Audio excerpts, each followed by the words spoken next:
liming Andrew because he, unlike him, still gets to come on Joe Rogan's podcast, sees this, hears this, and obviously goes in and tries to find out, did I miss something on Andrew?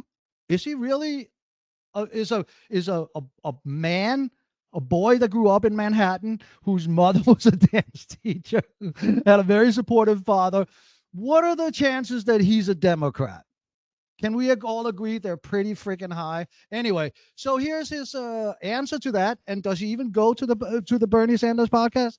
No, he does not. He goes to Brilliant Idiots with Charlemagne the God and Andrew Schultz to talk about it. Let's see what he's saying.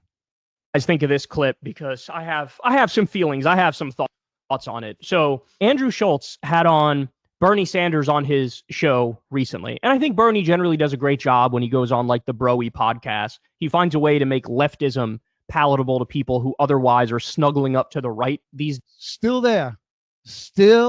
there with that fucking bullshit. If you get a chance to have the future president or candidate for president on your podcast, you shouldn't have him on. Is his podcast a journalistic podcast, or is it a comedy podcast that talks about their life and what they experience and have their questions?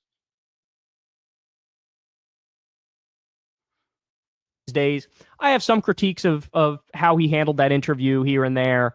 But broadly speaking, positive impact. No, you're not going to show your viewers the Bernie Sanders on Flagrant podcast, because if they go and see it, they'll see what an amazing podcast it was and what a platform that Flagrant just gave him, and the views that Kyle says he wants.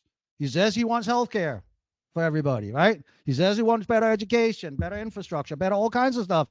The man got on the world's second largest podcast and got to speak for an hour, almost 2 hours, nearly uninterrupted.